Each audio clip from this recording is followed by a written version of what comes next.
Good evening, and welcome to tonight's program. Our guest is the world-known Dr. Charles Adams, who has sparked a great deal of attention over the past several years for his research in the area of language learning.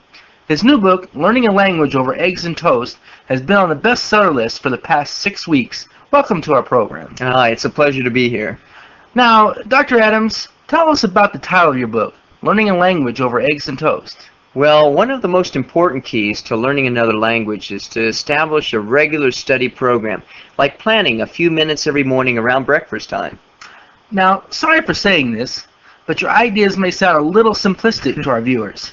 I mean, I took Spanish in high school for 4 years, and I didn't become a proficient speaker of the language. Well, I think there are many people that feel that way, and that's just it. I'm not implying that we can become fluent speakers in a matter of a few minutes here and there, but rather following a regular, consistent, and focused course of study can help us on the way to the promised land of language mastery. And remember, there is a difference between native fluency and proficiency in the language, and I'm proposing the latter. So what are some of the basic keys you are suggesting in your book?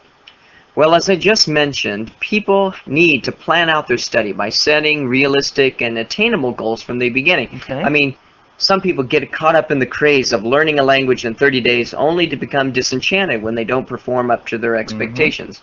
And small steps, little by little, are the key. For example, planning to learn 5 new vocabulary words a day and to learn to use them actively is far better than learning 30 and forgetting them the next day. Now, you mentioned something about maximizing your learning potential by learning about your own individual learning styles. Can you elaborate on that? Sure.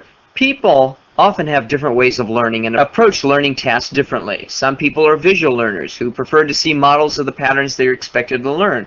Others are auditory learners who favor hearing instructions, for example, over reading them.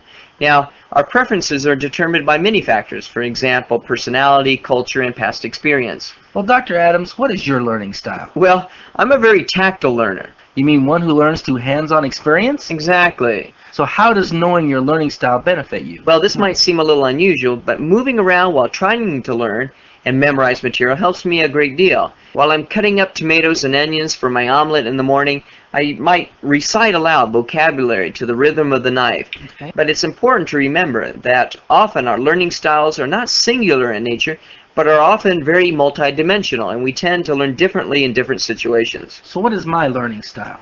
Well, you're going to have to read my book to find that out. Okay, we just found out from Dr. Charles Adams, author of the book, Learning Languages Over Eggs and Toast. Thank you for joining us. My pleasure.